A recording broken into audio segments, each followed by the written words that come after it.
Hi guys, today we're going to be tackling a subject that might ruffle a few feathers. This is all about not getting paid for gigs and why, as a new band especially, you shouldn't expect to be getting paid for playing original shows. So let's dive right into this one.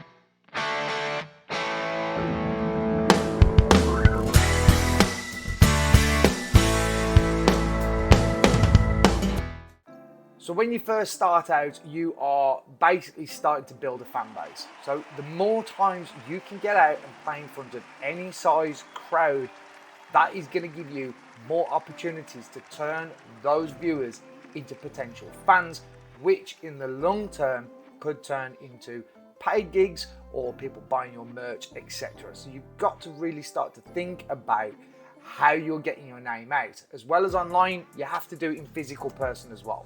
I know that exposure doesn't pay the bills, guys, but if you ever want your music to pay the bills, then you're going to need an audience. And unless you get yourself out in front of people and start building those connections, well, frankly, you're never going to make the money to pay the bills anyway.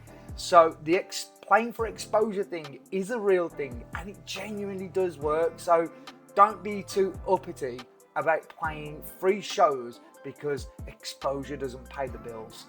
Not only that, guys, but you're also honing your craft. Every single time you get on a stage in front of 5 people or 500 people, you've got an opportunity to start developing your stage presence, your speech and patter in between your songs, because that can sometimes be the hardest bit. But ultimately, you are gelling as a band, you're gelling as an artist with your backing tracks, whatever it might be. You're getting used to the process before the show, the setup, after the show. It's all about learning. When you play football, for instance, you don't just go, I'm going to be a footballer, straight into professional football. No, you play 10,000 free football matches first with the hope that one day you might make some money from it. This is no different. Networking opportunities. The number of times I've played gigs and we've turned up and gone, oh, there's no one here, this is going to be a pointless gig. And then you do a show and there just happens to be some guy who's a promoter for a bigger venue who comes up to you and says, oh, shame there wasn't more people in today because you guys were brilliant. By the way, I also book acts for so-and-so gig. You don't know who's in the audience, whether it's 5 or 500. I'll keep saying it because it is so true. You have to play these smaller shows and you have to get out as often as you can because you don't know who you're going to meet. Not only that, but you build up relationships with the bands as well and other artists who might need a support act a bit further down the line, or maybe one day you need a support act and you can call upon them. It's all about building that network, and that, my friends, is probably the biggest takeaway from this video. If you're ever thinking about trying to charge an upfront fee for your performances, then the first thing you have to do as an originals artist is prove to the promoters that you can sell tickets. And if you're playing a show that is 100 miles away from your hometown, can you sell 50 tickets? Can you sell 10 tickets even? Because if you can't, then there's no way they're going to pay you.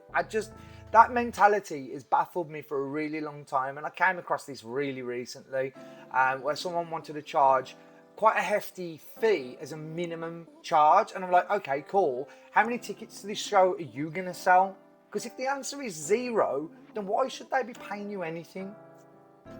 And just because you're getting no upfront fee, that doesn't mean you can't earn any money from your shows. If you've got your merchandise stocked up and you've got some t-shirts, some caps, maybe some CDs readily available, then you have opportunities to earn money. And if you are good enough and people really dig what you do, they will purchase your merchandise at shows. And that takes a little bit of time. You might have to play in front of audiences quite a few times before they're even willing to buy your merch. So again, going back to it, if people are not going to buy your merch after seeing you, why should a venue pay you an advanced fee?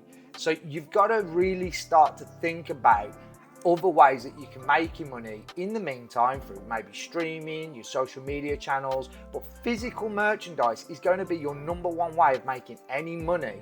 And if you're not out there playing shows because you want to charge a fee up front to play, then how are you going to sell your merchandise to these people?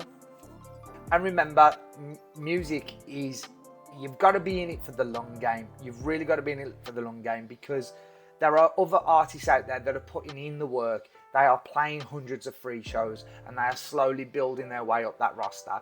And the more shows you turn down because you're not getting paid to play, well, you're just falling further and further and further and further behind. And believe me, no one cares about your streaming numbers when it comes to live shows. For example, you might have 1 million streams on a particular song, but if all those streams are from people all over the globe, how are you going to sell tickets in Birmingham? How are you going to sell tickets in Worcestershire? How are you going to sell tickets in London when your entire audience is in the Philippines or the USA or in Sweden or wherever they might be? So your streaming numbers don't really mean anything when it comes to live shows. Evidence that you can sell tickets is. So you have to play the long game, guys. Get in it early. Start playing as many shows as you can. Keep doing it. Even if you think, oh, maybe this isn't such a great gig. Don't get me wrong. If a gig is 400 miles away and you're not getting paid, and the likelihood is there's going to be 20 people there, turn it down. If you're going to be massively out of pocket, then turn it down in that case. I get that. But if an opportunity comes up for a festival that's 400 miles away, where there might be 1,000+ people, get in your car, get your stuff in, get your ass to the gig, because that could generate you a couple of hundred new real fans, which could generate you income from selling merchandise, which will cover your costs for traveling in the first place. Little bit of a ranty style video, but I came across this literally just yesterday.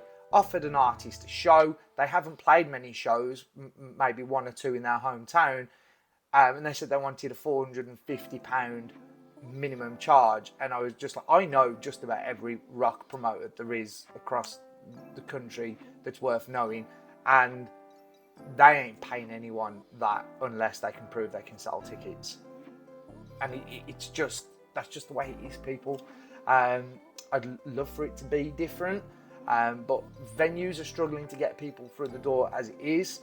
And if we don't support these venues, we don't go out and play these venues, eventually we're not going to have anywhere to play at all. So forget your fees.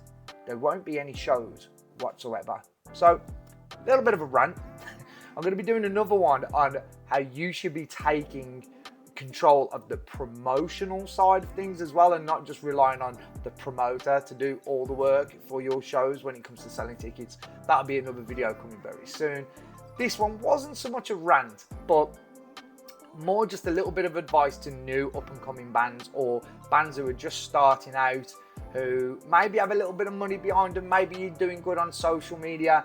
It's not the same in the live music world as it is online. So just bear that in mind. I've got a lot of experience doing this. I've been playing original shows now for over 15 years, and it's only now really that our band is sort of really starting to get where we want to get to with a new project that I'm in. So I'll put links to the projects that I'm working on at the moment with my original music in the description if you want to check them out. But we're busy. We've got shows I haven't got a weekend day free in the whole of August, and that's my opportunity to go out and gather new fans. Now, people charging fees pretty much can guarantee they've got no gigs in August, or maybe they've got one. It's not rocket science, guys. Get out, play your asses off, win fans over, become a rock star. See you again for another video very soon.